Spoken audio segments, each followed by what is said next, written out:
If you think back to any time the Supreme Court has undone one of its previous mistakes, it usually takes a long time. Brown versus Board of Education overturned the whole separate but equal rule established in Plessy versus Ferguson.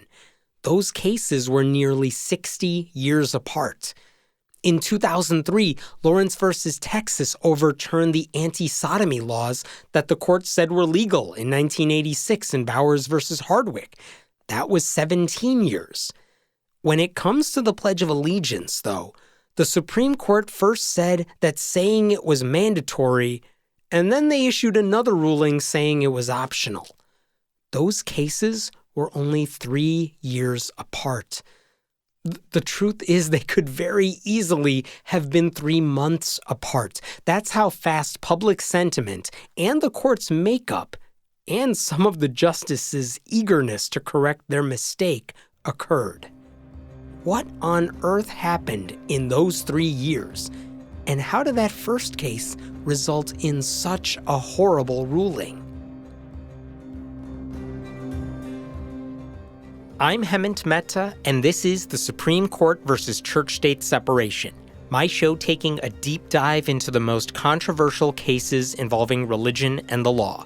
You'll hear from the sponsors throughout the episode. This was also possible thanks to the help of Stuart Blair, Mark Andrews, Kirsten Wehrstad, Mark Richter, Philip Kaiser, and Dude.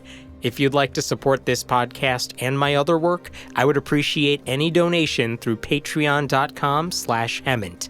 That's patreon.com/HeManT.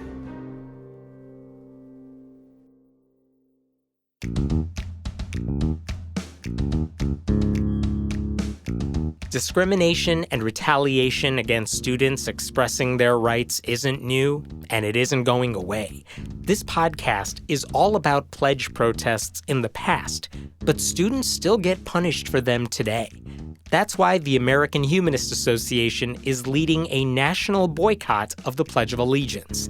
They stand ready to defend those who are discriminated against or mistreated in any way for exercising their rights.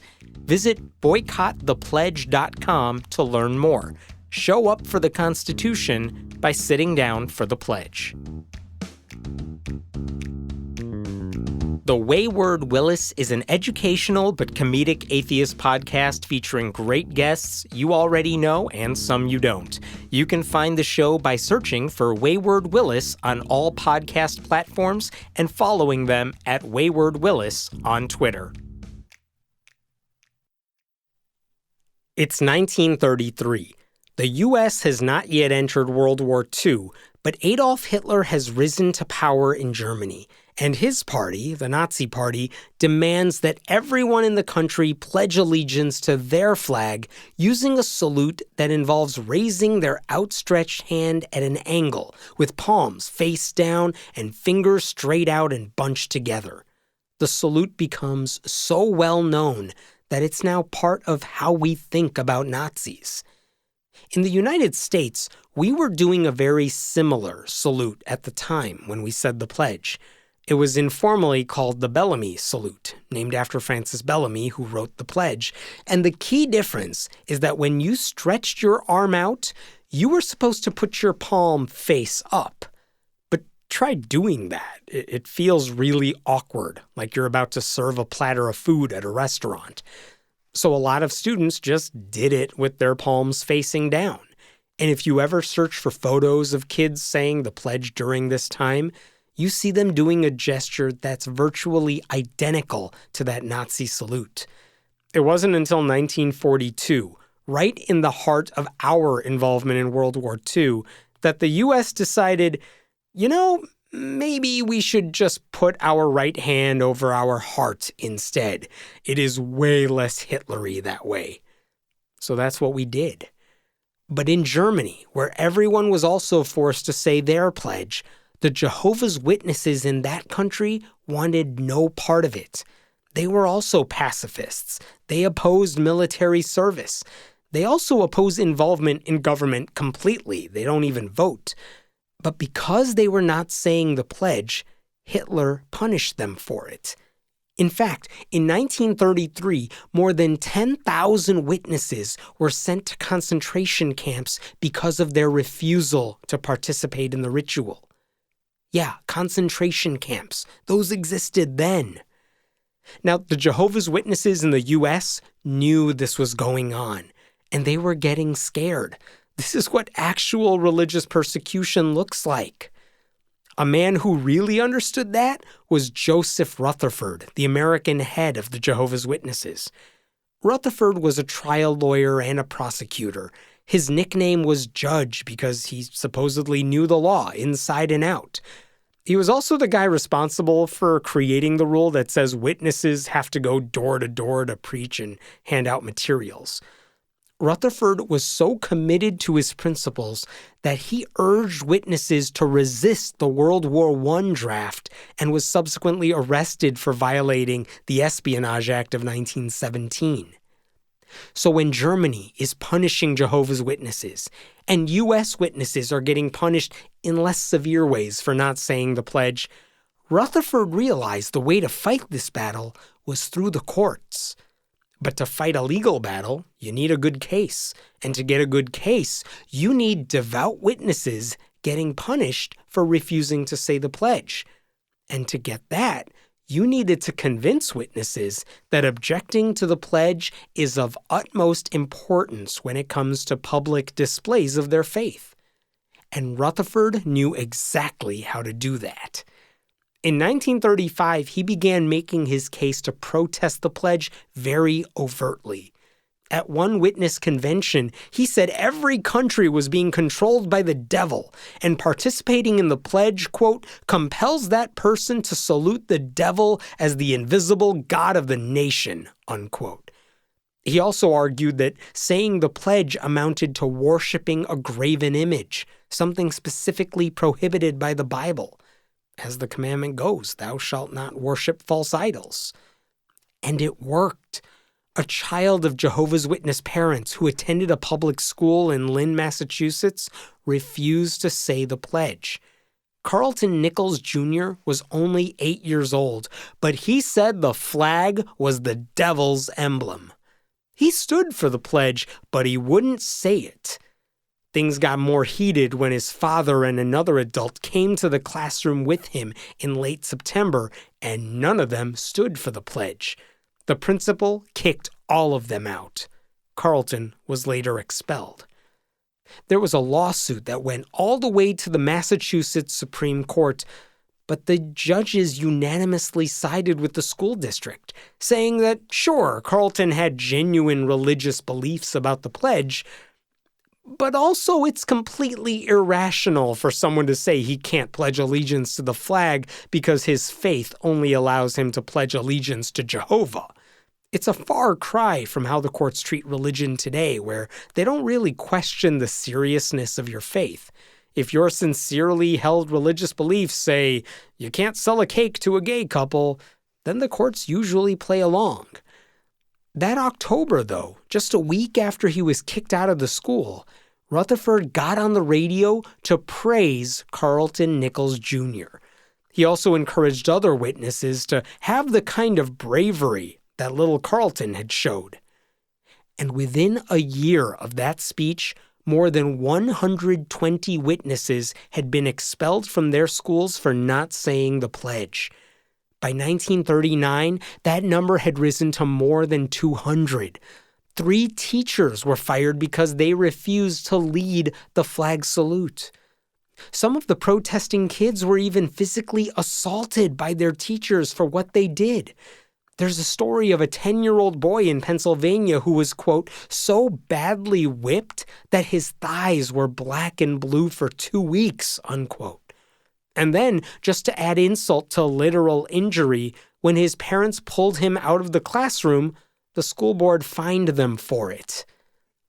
Now, let's just take a step back for a moment to recognize how hard all of this must have been for the children. I am about as public an atheist as you can get, and I've been in situations where the pledge was recited, and even I stood up rather than stay seated and deal with the aftermath, all the stares and questions. So for all these children to object to the pledge, even though many of them did it because they were led to believe they were doing it in honor of their God and not for, say, some personal philosophical objection, is still a huge deal. They didn't just face backlash from their classmates and teachers, they were literally expelled for taking this stand. It got to the point where Jehovah's Witnesses actually set up what they called kingdom schools in several of the states where they thought they had the best shot of bringing forth a lawsuit. Because if kids were going to get kicked out of school, you still wanted them to get an education. Pennsylvania was one of those states, and that was not a coincidence for two reasons. The first was that there was no state law requiring objectors to the pledge be expelled. It was a district-by-district decision. Now, a lot of districts had policies to expel objectors, but the argument could be made that they didn't have to do that. It was arbitrary. And yet Pennsylvania actually led the nation in how many witness children they were expelling.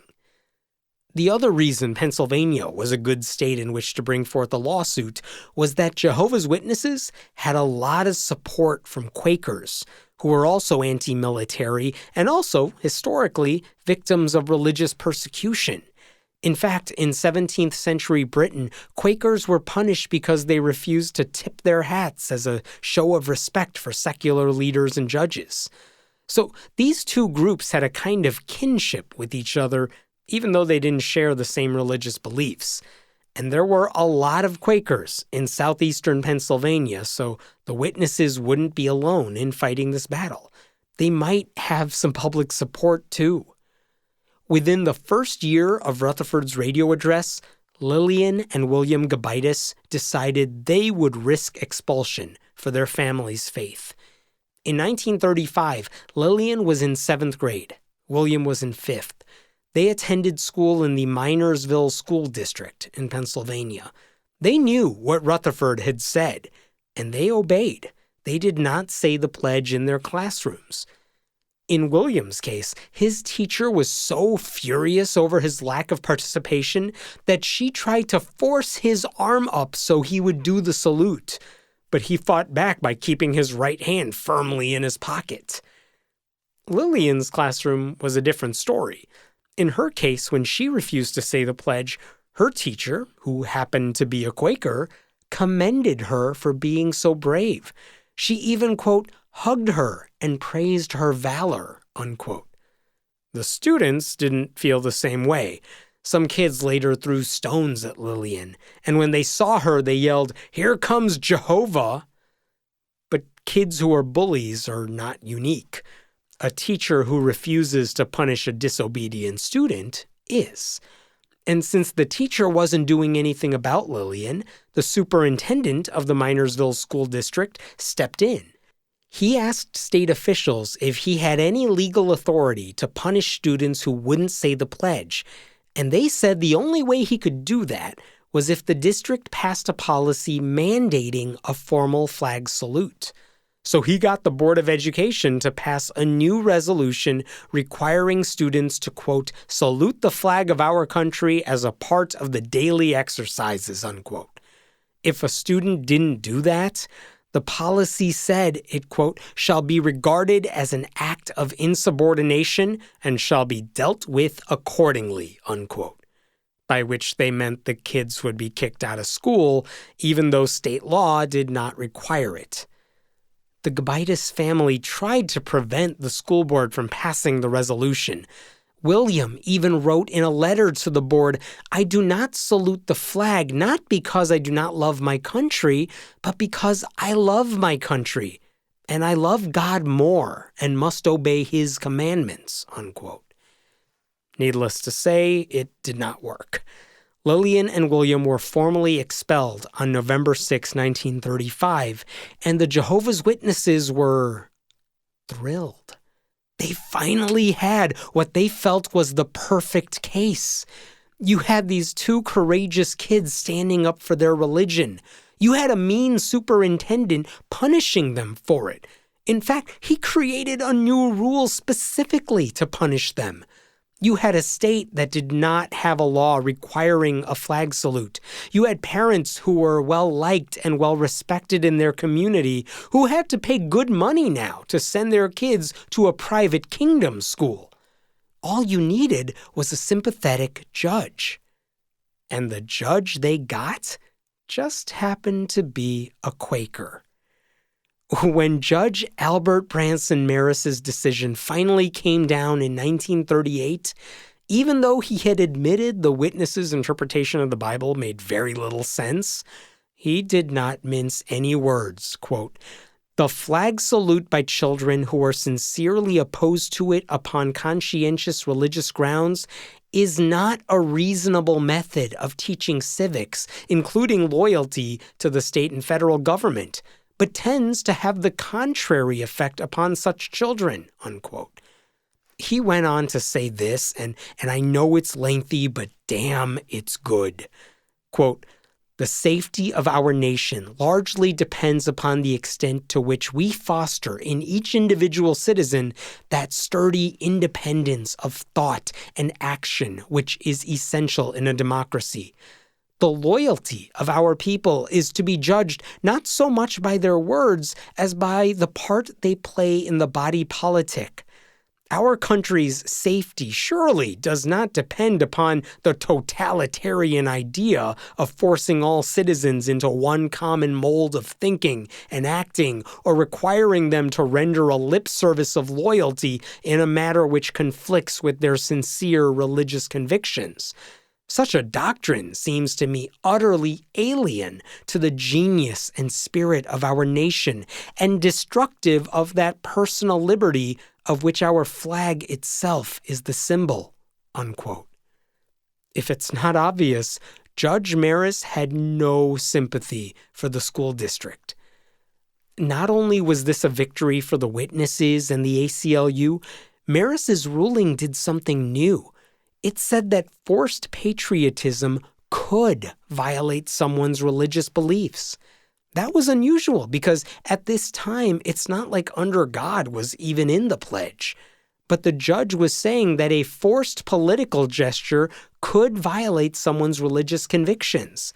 He didn't talk about the First Amendment's Establishment Clause, but rather the 14th Amendment's Due Process Clause, which says no one can interfere with your rights of conscience. The school district, Maris said, was getting in the way of that, and costing Walter Gobitis $3,200 to send his kids to a private school. When the Minersville School District appealed, then, their argument was that they were not trying to get in the way of anyone's religion. But even the appeals court said, yes, you are. That decision actually opens with this line, quote, 18 big states have seen fit to exert their power over a small number of little children, unquote. And then, referring to how badly the school district treated the Gobitis children, they noted, quote, the school board's mistake in the domain where they are not supposed to make mistakes, unquote. At this point, the district figured it had lost. Why not just end this battle? But conservative groups like the American Legion and the Patriotic Orders of the Sons of America offered financial and legal backing if they kept fighting it. So they did. They kept fighting even after losing at the appellate court. The Supreme Court eventually agreed to hear their case in 1940. A little side note here. The Gobitis family's last name is actually spelled Gobitas, but because a clerk screwed up when typing the court documents, history will forever know their last name as Gobitis. You would think getting the name of the case right would be the one thing you double-check when you're a clerk, but what do I know? The question in front of the Supreme Court was simple. Did requiring kids to say the pledge, even when they didn't want to for religious reasons, infringe upon the due process rights they have via the 14th Amendment? The school district said no, of course not. This was about patriotism. That was valuable, right?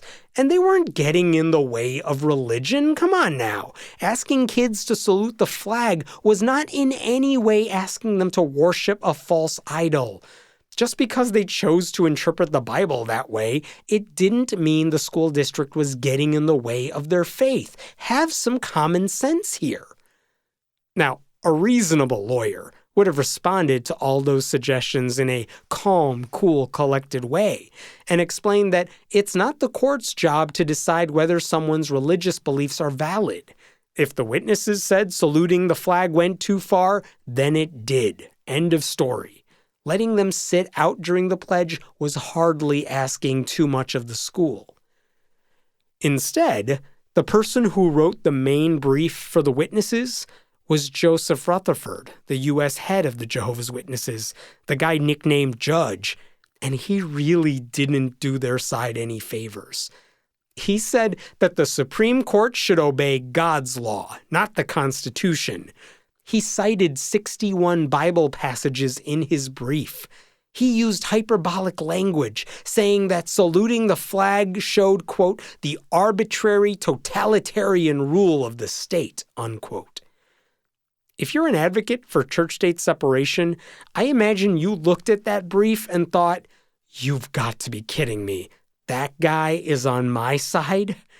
The ACLU and the American Bar Association wrote separate amicus briefs that went into the actual legal problems with the school district's position, but the main brief was from Rutherford, and it was heavy on the religious language.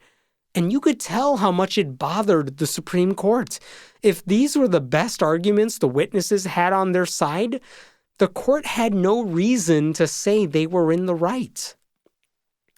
In 1940, they ruled against the Gobitis family. It wasn't even close. It was an 8-1 decision. And while the majority opinion, written by Felix Frankfurter, correctly said this was a battle between religious liberty and government authority, and how the court had to reconcile, quote, two rights in order to prevent either from destroying the other, unquote, his decision basically ignored the religious argument altogether.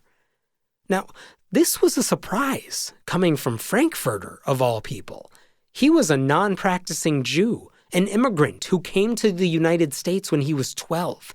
He was politically progressive and nominated to the court by President Franklin Roosevelt. He was one of the founders of the ACLU. If anyone should have supported someone's right not to say the pledge, you would think the ACLU founder would be right on board. But that wasn't the case here. You may know that our rights are not absolute. We have freedom of speech, but you can't yell fire in a crowded theater. Frankfurter said the same kind of principle applied here. He said that, quote, national unity is the basis of national security, unquote. And states had to have the ability to determine how to foster that unity. If the flag is the symbol we're using to represent unity, then Frankfurter argued that allowing students to protest the pledge would have this awful ripple effect. It would, quote, cast doubts in the minds of the other children, unquote, and weaken their patriotism. Now, what about the people who say protesting is a form of patriotism? When football player Colin Kaepernick kneeled during the national anthem before games, he wasn't doing it because he hated the country. He was doing it to draw attention to a problem in the hopes that our country could get better. Viewed that way, dissent is patriotic. Frankfurter never knew Kaepernick, obviously, but he anticipated that argument when he wrote, quote, we might be tempted to say that the deepest patriotism is best engendered by giving unfettered scope to the most crotchety beliefs. But the courtroom is not the arena for debating issues of educational policy, unquote. In other words, it wasn't his job to tell a school district that their punishments in the name of unity were too harsh. He said that would, quote, make us the school board for the country. That authority has not been given to the courts, nor should we assume it, unquote. So requiring students to say the pledge under the threat of expulsion was okay by him. An editorial in the Washington Post actually celebrated the skillfully drawn line that the court had created. Quote, "Freedom of religion extends only to the realm of spiritual belief and ritualistic practice. It does not permit any group to interfere with legitimate functions of the state under the guise of practicing their religion," unquote. Thanks for that, Washington Post. Now, Frankfurter did express some reservations with the punishment. He didn't think expelling kids over this was necessarily the right move, and he urged school districts to exercise judicial restraint, an idea he became well known for advocating. But he didn't say they couldn't do it. His whole philosophy was to stay out of the way of local lawmakers whenever possible, even when, like now, it was a devastating decision. But as I said, the case was decided 8-1, and that lone dissent set the stage for what would happen over the next few years. I'm Ron Reagan, an unabashed atheist, and I'm alarmed by the intrusions of religion into our secular government. That's why I'm asking you to join the Freedom from Religion Foundation, the nation's largest and most effective organization of atheists and agnostics, working to keep state and church separate. Phone 1-800-335-4021, 1-800-335-4021, or visit the Freedom from Religion Foundation at ffrf.org. Ron Reagan, lifelong atheist, not afraid of burning in hell.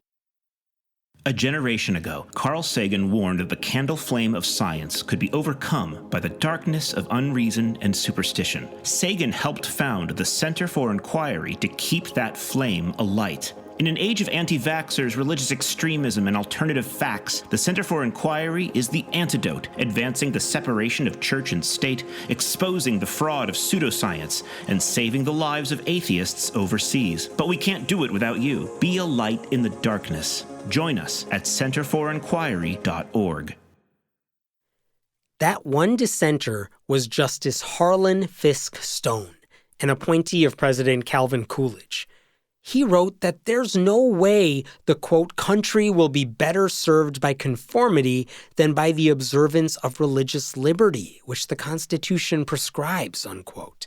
He argued that there was no way this temporary nixing of someone's civil liberties could be a good idea. He even made it clear that these kids and their father were U.S. citizens who had never shown any disloyalty to the country, who always obeyed its laws, at least when they didn't conflict with their religion, and whose religious sincerity was never in doubt. He said the requirement to say the pledge in Minersville was a form of persecution against a helpless minority. And then he lashed out against his colleagues. He said the majority's decision did more than suppress the freedom of speech. It did more than prohibit the free exercise of religion. In fact, he wrote, the state of Pennsylvania was trying to, quote, coerce these children to express a sentiment which, as they interpret it, they do not entertain and which violates their deepest religious convictions, unquote. The majority said they had no right to get in the way of the district's policies, but Justice Stone said it made no sense to allow the government to use an educational policy to force kids to give public affirmations that violated their personal beliefs. There was an alternative solution, he said. In this case, where national unity was up against religious freedom, it would be easy to accommodate both sides by keeping the pledge, but allowing students to not participate. If loyalty and unity were so important, there were other ways to teach it. And then, as if to rub it in, he said the government wasn't losing anything by respecting the civil liberties of these children. Justice Frankfurter, the guy who helped found the American Civil Liberties Union, should have known better. But the decision was made. Forcing students to say the pledge was okay because you were doing it for the good of the country. Can you imagine the slippery slope from that reasoning? If our government today could make all kids say something quasi-patriotic in the name of nationalism, what do you think they would do? In my mind, I'm picturing kids starting the school day chanting, "Build the wall, build the wall." What would kids do in return if they didn't agree? Even if you support the party in power, surely you don't want the other party having that kind of power. You may not even want your own side doing that. And yet the pledge was deemed totally fine under the guise of patriotism. According to Stephen K. Green, a church-state separation scholar, there were really 3 points of contention between Stone and Frankfurter. And because these 3 points would be dissected for years to come, it's important to know what they are. First, how much of a burden was the pledge placing on the witnesses' religion? Frankfurter obviously did not think it was too much. Second, did a religious freedom claim override legitimate public policy interests? Frankfurter said no. And third, how much deference should the Supreme Court give to the democratic institutions that enacted these policies? Frankfurter was happy to give them plenty of space, even if he said he didn't love their decision-making. The fact that Justice Stone was all in on the religious liberty side of this debate was shocking to the 8 other justices who thought this was going to be a unanimous decision. In fact, Green said, Stone didn't even tell anyone he was dissenting until one day before they all finalized their votes. Frankfurter knew about it and tried to change Stone's mind. He actually sent Stone a letter basically saying, "Look, I know my decision seems hypocritical being the ACLU guy and all, but this is what the Constitution requires me to do. And also, come on, we're not really burdening the religion of those Jehovah's Witnesses. It's not like we're forcing them to take part in a school dance against their will. It's the pledge. Relax." But the letter didn't work. Stone was still planning on dissenting. One of the other liberal justices on the court, Frank Murphy, apparently told the Chief Justice he was thinking about ruling in favor of the Gobitis family too, but he was persuaded not to. And after Stone told his colleagues he was dissenting, there were 3 other justices who realized they very well could have joined him. But they stuck to their earlier promises and joined the decision against the family. Still, they told Stone in private that if another case like this ever came in front of them, they would join his side. Which is a really weird thing to say when it's still not too late to do that right now. So it was an 8-1 decision, but it was really far from unanimous. I know that sounds weird. It's almost like a basketball team winning by 30 points, and the commentator says it really felt a lot closer to that. Like, what? No, it didn't. Look at the score. But numbers don't always tell you the complete story. That decision had a nasty side effect, too, because you had these Jehovah's Witnesses on the wrong side of a decision involving, in essence, American patriotism. They were tagged as enemies of the state. For the next few years, people burned down their meeting places, known as Kingdom Halls. Some witnesses were physically beaten up. When witnesses were handing out literature on the streets, vigilante gangs would steal their pamphlets and beat them up. Some were literally tarred and feathered. There's one case of a man being castrated. In one instance, a witness child was forced to drink castor oil and later urinated blood. Witnesses' cars were tagged with the graffiti of their era saying things like Hitler's spies, which was an especially weird way to describe people who were literally being persecuted by Hitler. One sheriff even told a reporter, quote, "They're traitors. The Supreme Court says so. Ain't you heard?" Unquote. At one point, First Lady Eleanor Roosevelt jumped into the fray. She had an almost daily newspaper column called My Day, and in one column, just weeks after the Gobitis ruling, she wrote about how 6 Jehovah's Witnesses had been, quote, "dragged from their homes and forced to pledge allegiance to the flag," unquote. She asked if that was really the America she knew, where we violently forced people to do something against their religion.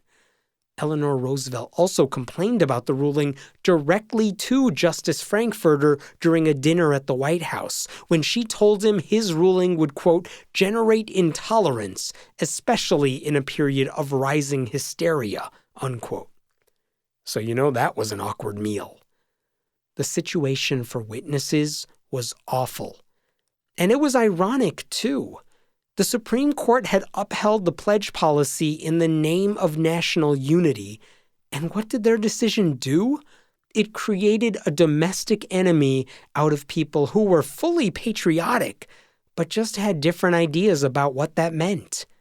Where have we heard that one before? The bulk of the violence occurred in the summer of 1940, in the months right after the Gobitis decision was announced. And then it picked up again in December of 1941, because just as many American Muslims were beaten up by vigilantes after 9/11, Jehovah's Witnesses were still perceived to be unpatriotic after the attack on Pearl Harbor. Newspapers were reporting on many of these incidents, and public sentiment was that this was a travesty. How on earth was this good for the country? World War II was starting up for us in Europe, and the last thing we needed was for people in the United States beating each other up over how patriotic we all were.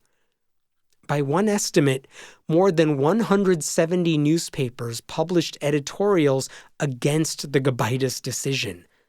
The St. Louis Dispatch gives you an idea of how strongly worded some of these editorials were.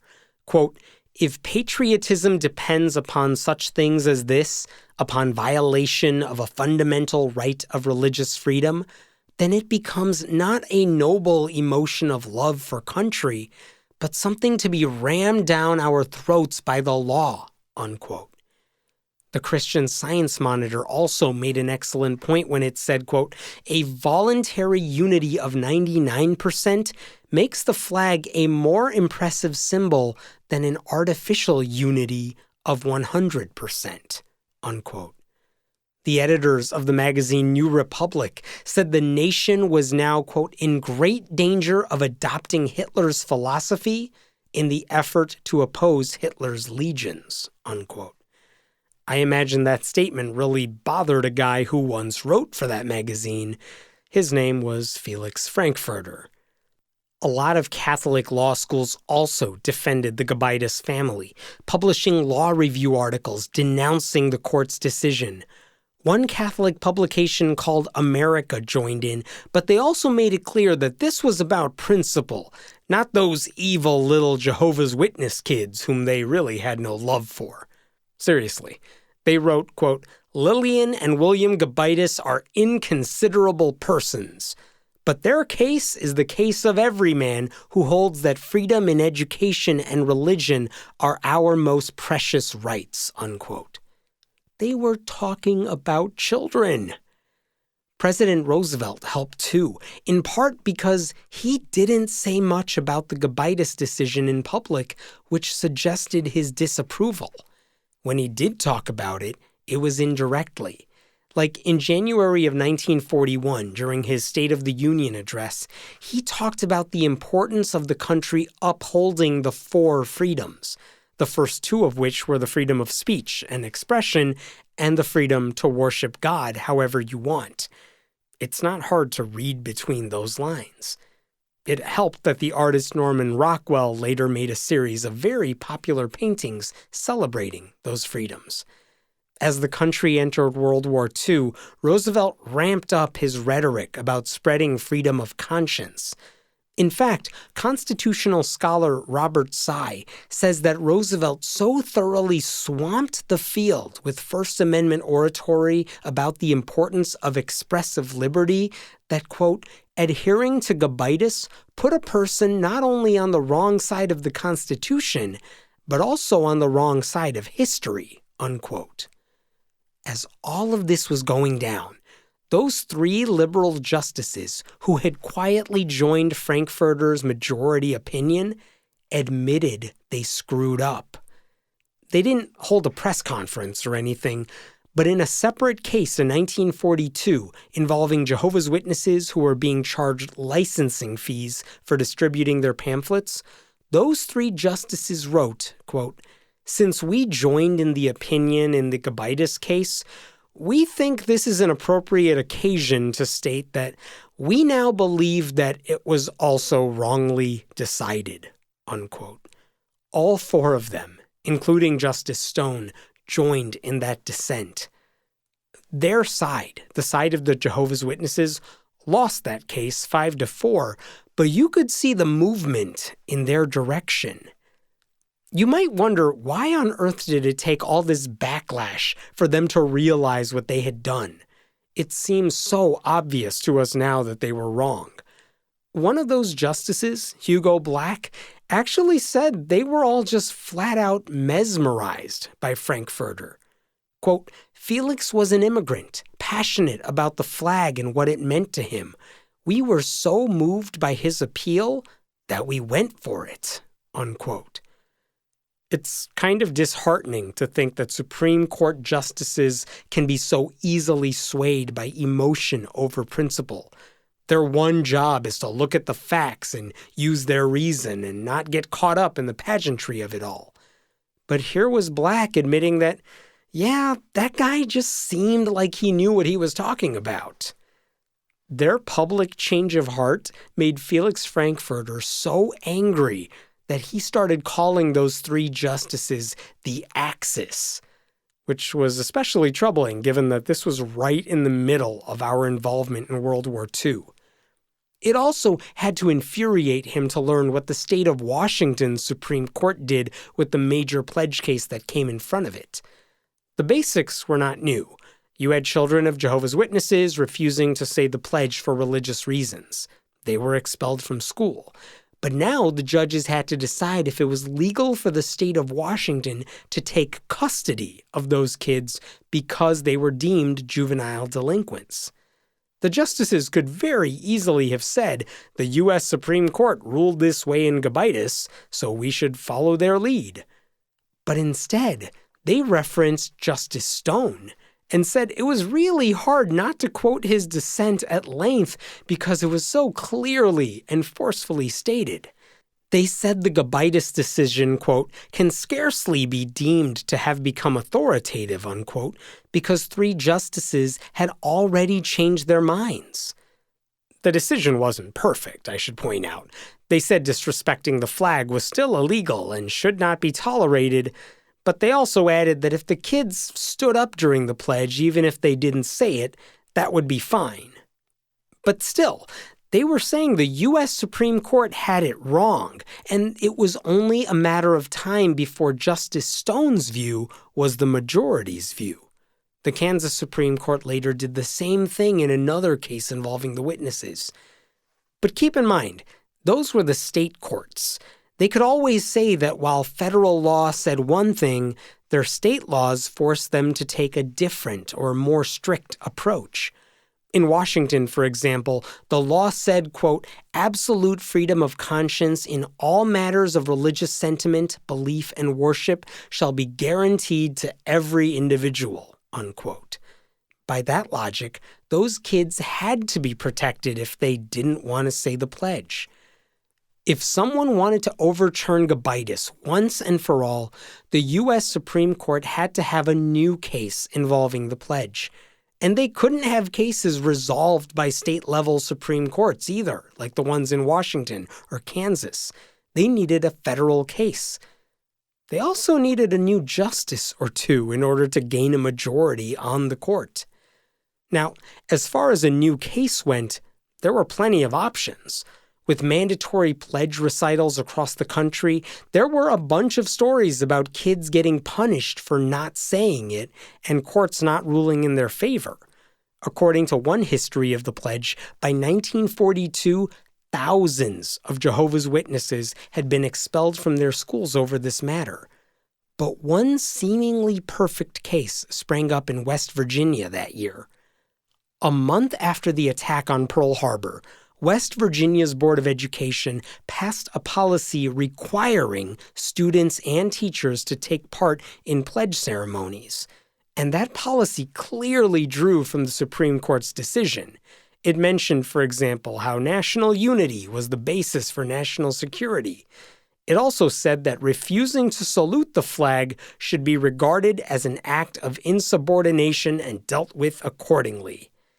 And the policy very quickly led to the expulsion of many, many Jehovah's Witness families in every county in the state, including the 2 children of a pipe fitter named Walter Barnett. His 2 girls would stand during the pledge, but they wouldn't say it, and they didn't salute it.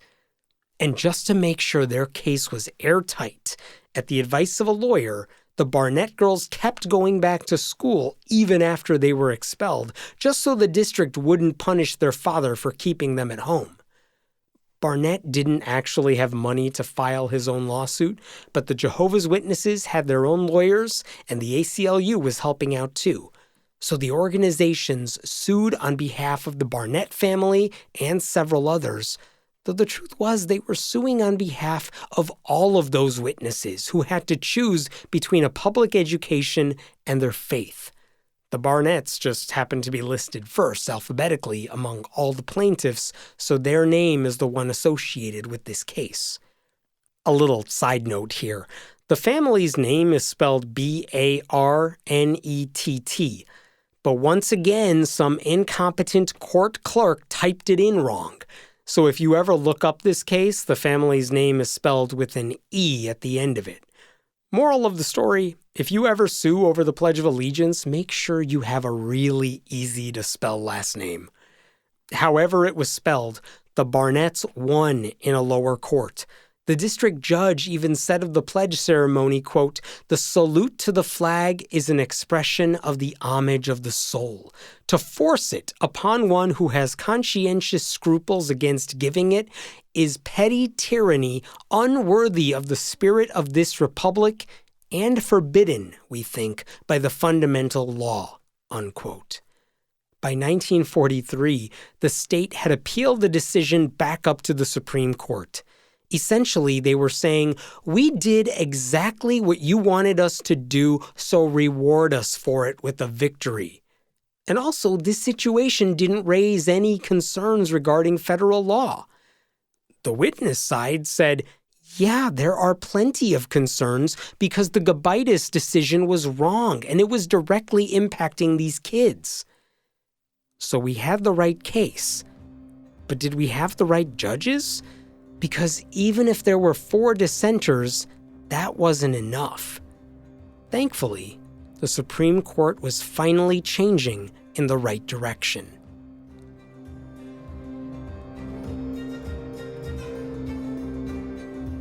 This episode was brought to you by Amy A. Chase, former Colbert Report video contestant George L., Neil M., Collier C., Joni M., Brian and Diane B., Steve S., CJ A., Elizabeth O., Steve H., Don A., Aaron M., and I Pastafari, a Flying Spaghetti Monster story. A special thanks to my Patreon supporters John B., Joe S., Brandy B., Corby Z., David C., Leonard Y., and Nancy F. The introduction and closing music was by Kevin MacLeod and licensed under a Creative Commons Attribution license. The commercial music was written by Ben Helton. Special thanks to Tracy Moody and Emily Wright. This was recorded at Cinnamon Sound Studios in Aurora, Illinois.